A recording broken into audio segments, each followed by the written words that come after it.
राजनीति में न कोई स्थायी होता है और न ही अस्थायी होता है। समय को देख करके जो सत्ता तक पहुंचा दे उसे ही राजनीति कहा जाता है। अब जननायक जनता पार्टी को ले लीजिए कि हरियाणा में भाजपा के साथ गठबंधन की सरकार चला रहे हैं, राजस्थान में भाजपा के खिलाफ चुनाव लड़ा और आज डॉक्टर अजय सिंह चौटाला के बयान ने कहा कि चुनाव के नतीजे आने के बाद किसके साथ गठबंधन करना होगा यह तय उस दिन करेंगे। यानी कि यदि कांग्रेस को यदि वहां पर जजपा एक आध सीट जीत पाती है और यदि कांग्रेस सत्ता के नजदीक रहती है, भाजपा दूर रहती है, उनको जरूरत पड़ती है, तो क्या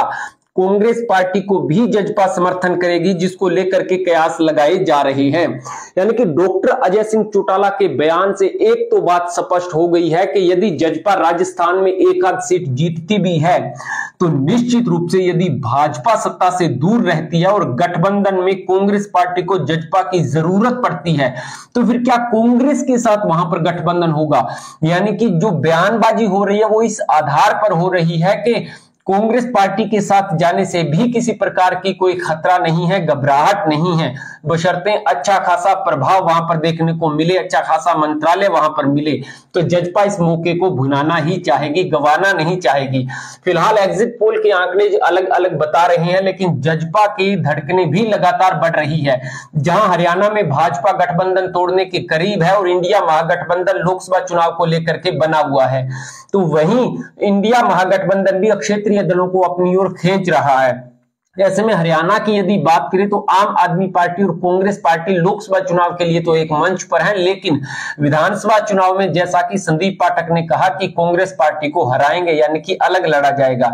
ऐसे में अब दुष्यंत चौटाला यदि भाजपा के साथ गठबंधन में लड़ते हैं तो बात और है, लेकिन भाजपा जजपा के साथ नहीं लड़ेगी। दूसरी बात, यदि गठबंधन टूटता है और दुष्यंत चौटाला अकेले चुनाव लड़ते हैं तो फिर इनेलो किसके साथ चुनाव लड़ सकती है, क्योंकि इंडिया महागठबंधन में भूपेंद्र सिंह हुड्डा ने अब तक अड़चन डाल रखी है कि इनेलो को नहीं लिया जाएगा। तो क्या इनेलो वहां पर वो चुनाव लड़ेगी जो राजस्थान में हनुमान बेनीवाल की पार्टी आरएलपी ने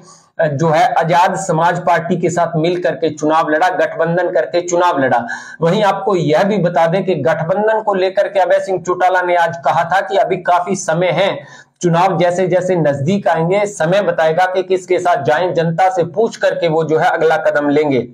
यानी अब दुष्यंत चौटाला के लिए दोनों तरफ से खतरे हैं, क्योंकि जहां एक तरफ हरियाणा में भाजपा इग्नोर कर रही है, जनता भी अच्छी खासी नाराज दिखाई दे रही है। दुष्यंत चौटाला डिप्टी हटा करके सीएम लगाना चाहते हैं, तो राजस्थान में भी 19 सीटों पर चुनाव लड़ करके किंग मेकर बनने की भूमिका में खुद को बता रही हैं। हालांकि 3 दिसंबर के नतीजे तय कर देंगे कि जजपा का भविष्य क्या रहने वाला है, क्योंकि हरियाणा से विचलित होने के बाद जजपा राजस्थान की तरफ कूच कर गई थी और वहां पर एक बड़ा मार्जिन यानी सीट हासिल करने के बाद वहां पर सत्ता की चाबी उन्होंने कहा कि जजपा के हाथ में ही होगी। अब 3 दिसंबर में यदि सत्ता की चाबी जजपा के हाथ में आती है तो जजपा का राजनीतिक कैरियर उज्जवल होगा, और यदि राजस्थान चुनाव में जजपा को